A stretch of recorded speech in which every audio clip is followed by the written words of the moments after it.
proliferate itself, to build a different new type of house that is energy efficient, very self-sustaining, net zero plus, so that it produces more energy, much more energy than it uses, and it becomes a very comfortable house to live in. Comfortable meaning, when you think of yourself living in Florida, right? In the winter. So you go to Florida, you give up OHIP when you go to Florida, and you're away from your friends and family. Well, you make friends there, but some of you can't. Anyway, no, I'm sure everybody can.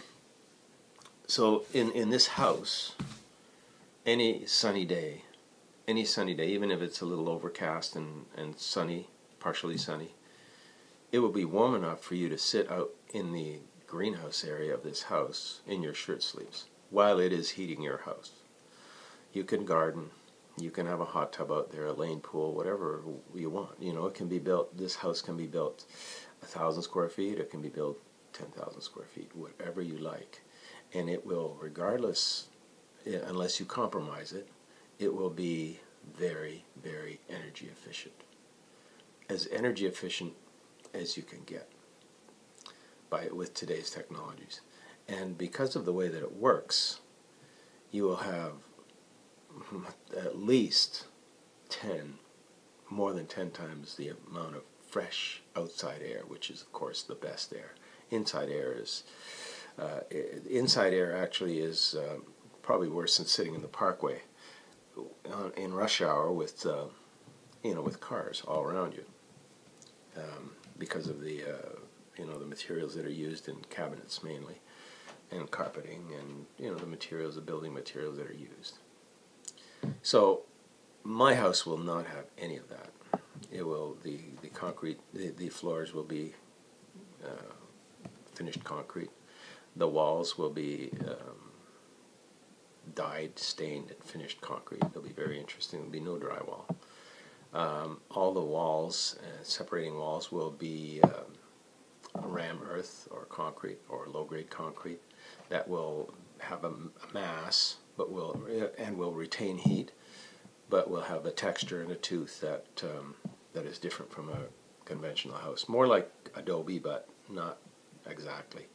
A good idea would be to have a look at David Suzuki's YouTube video on Randy Bachman's Ram Earth home, and it's a beautiful home, uses big timbers, which I'm going to use in this house, and Ram Earth. So as I was driving today, I thought Ram Earth, it's it's a technology that's not very well understood here in the East. In the West it is.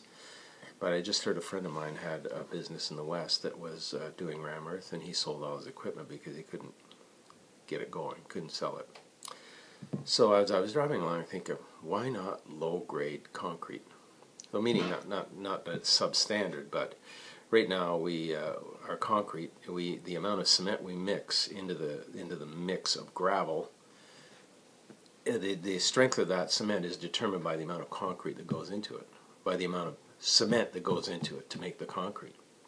So if we make a low-grade concrete, so meaning instead of I don't know the exact numbers, but instead of 3 parts cement to 1 part sand, we go 1 part cement to 20 parts sand.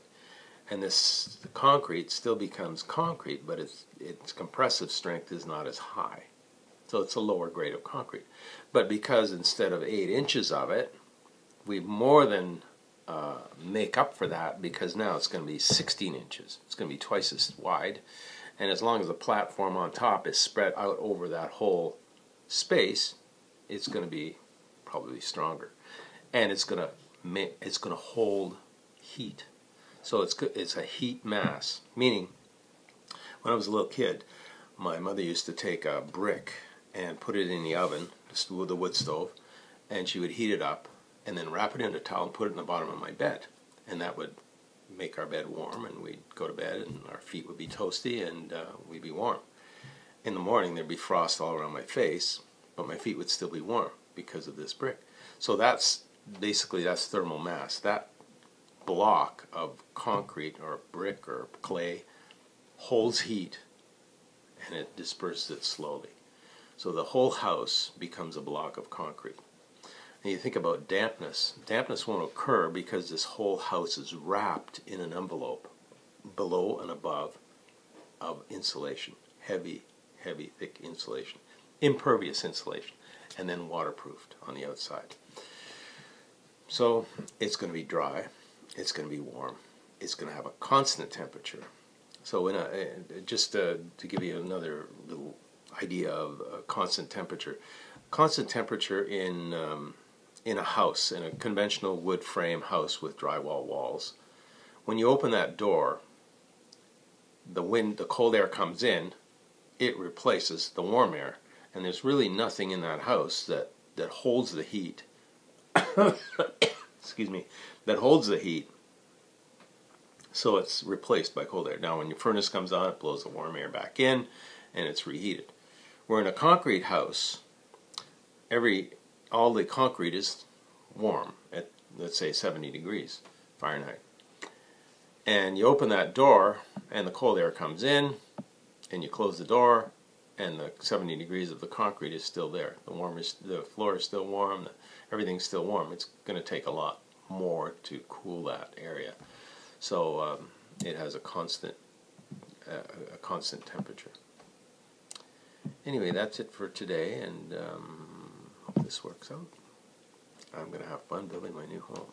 I'm so excited. Every day I'm going to do a little video. Bye-bye.